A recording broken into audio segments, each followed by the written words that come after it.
राजस्थान के जैसलमेर जिले से करीब 18 किलोमीटर दूर स्थित है कुलधरा गांव। ये गांव सालों से वीरान है।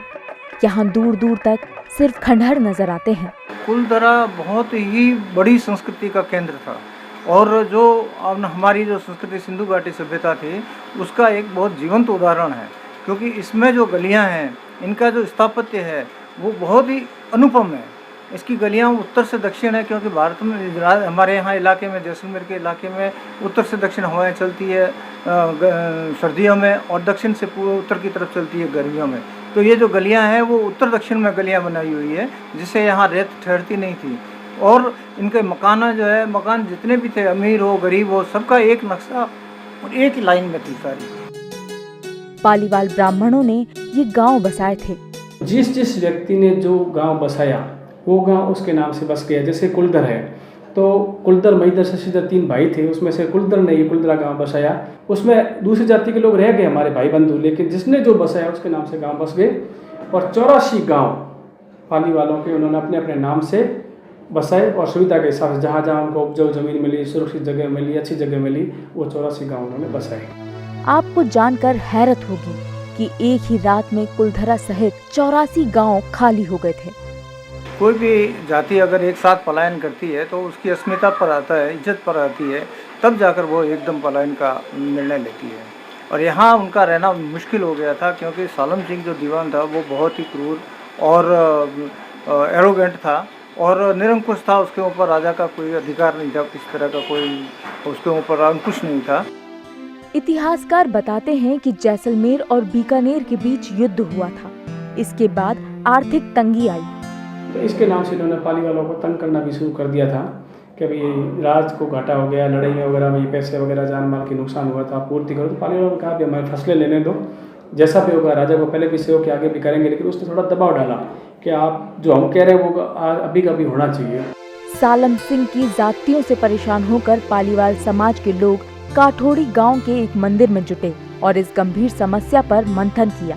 कुल मिलाकर उनको लगा छोड़ना ठीक है। उन्होंने एक निर्णय लिया समाज का कि आज शाम तक सभी 84 गांव में मैसेज भिजवा दो कि हमें जैसलमेर रियासत में नहीं रहना है। विरोध के सुर उठने पर यज्ञ कर लोगों को शपथ भी दिलाई गई। पालीवालों के साथ ही सुथार, कुम्हार, नाई और दूसरी जाति भी पलायन कर गई। इसी वजह से जो है उन्होंने जाते वक्त जो है एक श्राप देके गए कि इस गांव में कोई नहीं रुक पाएगा, कोई नहीं बस पाएगा। और आज भी वो गांव खाली पड़ा है और धीरे धीरे तक वो खंडहर होता गया और अभी भी ये खंडहरों का एक समूह है। यही वजह है कि इन्हें शापित गांव भी कहा जाता है। पाली से निर्वासन के बाद एक समूह जैसलमेर सिल्क रूट के जरिए व्यापार करने लगा और जैसलमेर में बसने का निर्णय कर लिया। छोड़ कर गए उसका कोई लिखित इतिहास नहीं है, जैसा लोग सुनते हैं वैसा बताते हैं। लेकिन जो हमारे पूर्वजों ने बताया, हमारे पंडित शिवनाथ जी पालीवाल आज से 92 ईयर्स पहले जैसलमेर आज़ादी से पहले भी जैसलमेर आकर गए थे और पूरे 84 गांव घूमे हैं। शिलालेखों का संग्रहण किया उन्होंने। कुलधरा खाबा से 84 गांव नहीं, राजस्थान के 200 पाली वालों को 240 गाँव का उन्होंने भ्रमण किया और पुस्तकें लिखी। तो उनको मैंने पढ़ा है, मैंने यहाँ की तवारीखों को पढ़ा है। तो मैंने ये महसूस किया है कि जो पालीवाल एक्चुअल में यहाँ आकर भी संपन्न हो गए थे और राजा को नजराने के रूप में रियासत को हेल्प करते थे। लेकिन बताया जाता है कि उस समय सालिम सिंह यहाँ का दीवान था, मंत्री था और वो यहाँ के रियासत पर हावी था। उन्होंने कुलधरा, खाबा, जाजिया और काठौड़ी सहित 84 गांव बसाए।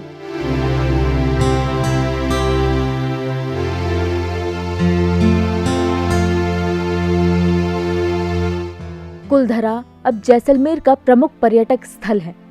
यहाँ साल भर देसी विदेशी सैलानी आते हैं। 3-4 साल पहले सरकार ने कुछ प्राइवेट कंपनीज को ये काम दिया कुलधरा के संरक्षण का।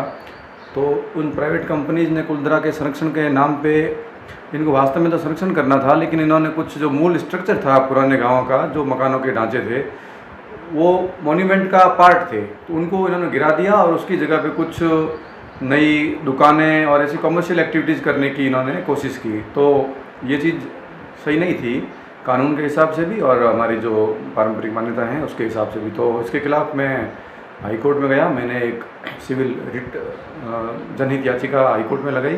तो बहुत ही बढ़िया आदेश उसमें माननीय उच्च न्यायालय ने दिया। माननीय उच्च न्यायालय ने कहा कि किसी भी संरक्षित स्मारक के अंदर व्यावसायिक गतिविधियां अनुमत नहीं हैं और न्यायालय ने अपने निर्णय में स्पष्ट आदेश दिया कि एक्चुअल मॉन्यूमेंट की जो जगह है उस जगह किसी भी प्रकार की व्यावसायिक गतिविधि नहीं की जाए। कुलधरा को हॉन्टेड विलेज भी कहा जाता है और पालीवालों के श्राप की वजह से शापित गांव भी। स्वाभिमान की रक्षा की ये कहानी आज भी जैसलमेर की वादियों में गूंजती रहती है। Bureau report, ETV Bharat. 2400 घंटे लगातार खबरें देखने के लिए डाउनलोड करें ईटीवी भारत ऐप।